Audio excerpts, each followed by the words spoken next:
Halo semuanya, kembali lagi bersama saya Madianto. Kali ini kita akan membahas tentang kesalahan mindset hidup minimalis yang wajib kamu ketahui. Akhir-akhir ini gaya hidup minimalis semakin marak diterapkan oleh banyak orang. Tapi sebenarnya gaya hidup minimalis itu seperti apa sih? Penulis buku Goodbye Things, Fumi Sasaki mengatakan, hidup minimalis adalah hidup di mana kita benar-benar mengetahui apa yang penting di hidup ini dan mempertahankan itu.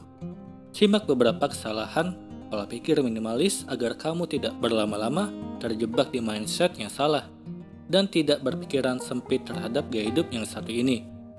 Yang pertama, gaya hidup minimalis bukan berarti kita punya sedikit barang. Apakah kamu masih berpikiran seperti ini? Mari ubah mindset, karena gaya hidup minimalis bukan berarti memiliki sedikit barang.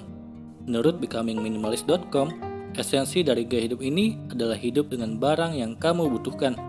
Jadi jangan buru-buru menilai kalau temanmu hidup minimalis tapi barangnya begitu banyak.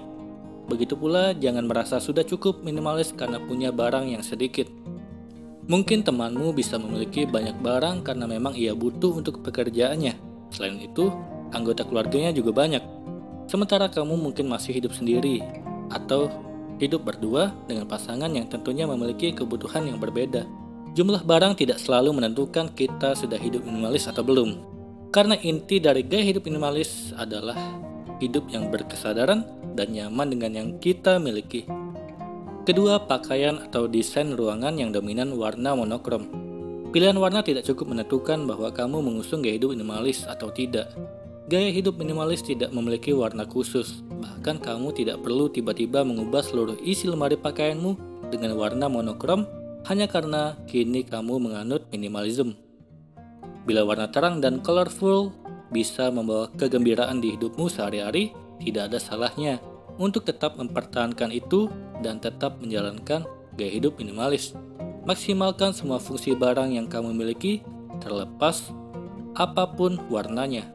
Ketiga, declutter tidak sama dengan minimalism. Menurut nosidebar.com, di penjelasannya tentang perbedaan declutter dan minimalism, kebanyakan orang memulai perjalanan minimalismnya dari decluttering, kemudian ketika sudah melalui fase itu, maka sudah cukup dibilang minimalis. Decluttering adalah salah satu aksi terhadap minimalism, namun dengan melakukan ini, tidak serta-merta kita hidup minimalis. Dari mindset ini kita menyadari bahwa ternyata tidak sebutuh itu dengan barang yang kita miliki saat ini. Misalnya, kebiasaan membeli barang-barang koleksi untuk memenuhi keinginan dan mengikuti tren, atau membeli pakaian padahal belum terlalu butuh. Ketika kita sudah bisa melalui fase decluttering, maka langkah selanjutnya adalah jalani gaya hidup minimalis dengan penuh bahagia dan terus mengelola mindset minimalis supaya bisa berdampak lebih jauh lagi ke kehidupan kita. Kita bisa mengendalikan diri saat masuk ke fase kehidupan yang baru. Keempat, minimalism bukanlah berarti kita pelit. Lebih selektif karena mengedepankan kualitas daripada kuantitas menyebabkan orang-orang minimalis dikira pelit. Tujuan sebenarnya adalah mengalokasikan uang ke hal yang lebih penting karena mereka menyadari bahwa nilai suatu barang itu lebih berharga.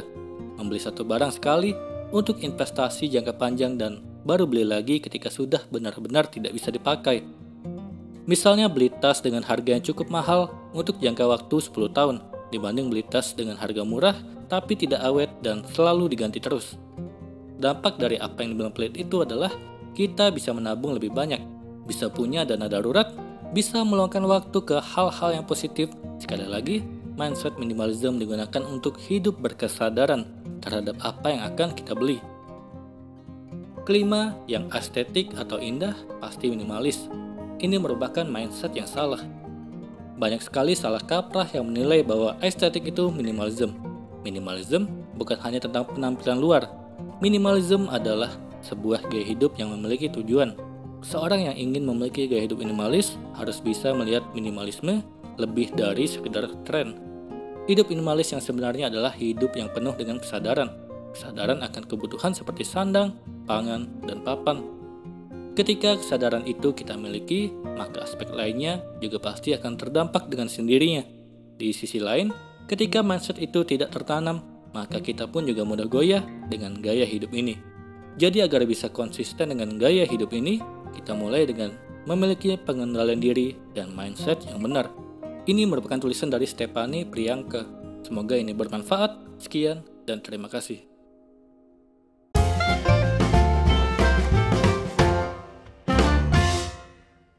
Halo semuanya, terima kasih telah menonton video ini sampai akhir. Jika kalian punya saran, silahkan tuliskan di kolom komentar video apa yang harus saya buat untuk selanjutnya. Dan jika kalian suka dengan video seperti ini, silahkan klik like. Semoga video saya bisa bermanfaat. Sekian dan terima kasih.